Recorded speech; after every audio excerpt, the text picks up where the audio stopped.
कहते हैं ना, माँ ममता होती है और पापा खामोश ताकत। लेकिन इस खामोशी की क्या कीमत होती है, ये कोई नहीं पूछता। ये कहानी उस इंसान की है जिसने जिंदगी भर अपने सपनों को हमारे पैरों तले बिछा दिया और बदले में कुछ भी नहीं मांगा। जब मैं छोटा था तो पापा मुझे ज़्यादा प्यार नहीं करते थे, कम से कम मुझे लगता था। वो कभी गोद में नहीं उठाते, कभी ज़्यादा बातें नहीं करते। सुबह बहुत जल्दी घर से निकल जाते और रात बहुत देर से लौटते। तब मैं सो चुका होता और सुबह उठता तो फिर वो जा चुके होते। माँ कहती थी पापा बहुत मेहनत करते हैं, लेकिन मुझे क्या पता था कि मेहनत का मतलब अपने सपनों को मार देना भी होता है। पापा रोज एक ही शर्ट पहनते थे। नई शर्ट तब लेते जब पुरानी बिल्कुल जवाब दे देती। मैंने एक दिन बोला, पापा आपको ही नया फ़ोन ले लेना चाहिए। पापा मुस्कुरा दिए, अरे ये ठीक तो चल रहा है। लेकिन सच्चाई ये थी कि मेरे स्कूल की फीस, मेरी किताबें, मेरा भविष्य उनकी ज़रूरतों से हमेशा आगे था।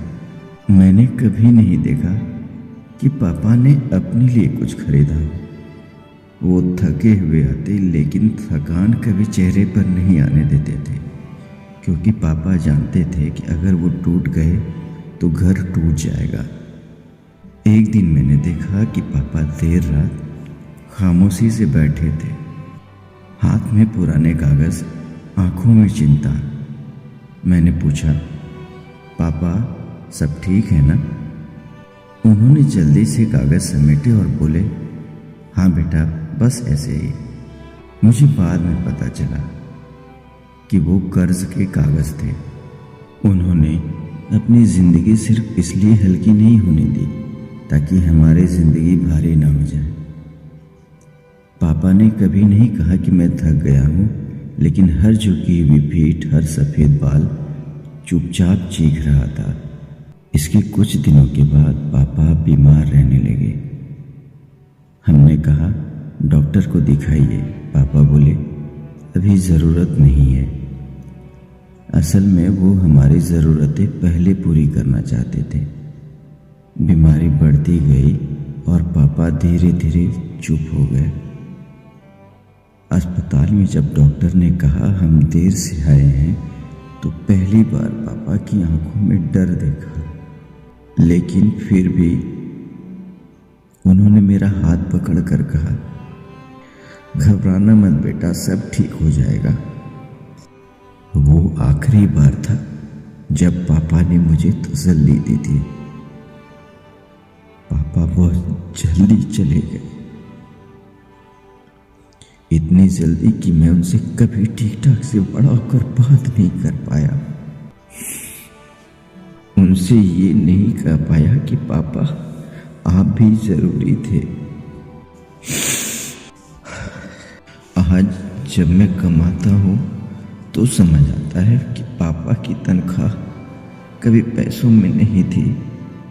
वो तो त्याग में थी, नींद में थी, दर्द सहने की आदत में थी। आज भी जब कोई मुझसे पूछता है तुम्हारे पापा कैसे थे, तो मैं जवाब नहीं दे पाता, क्योंकि कुछ रिश्ते शब्दों से बड़े होते हैं। अगर आज आपके पापा के पास है तो उन्हें गले लगाइए, क्योंकि पापा कभी नहीं कहते कि मुझे भी जरूरत है। लेकिन ये सच है कि सबसे ज्यादा जरूरत उन्हीं को होती है।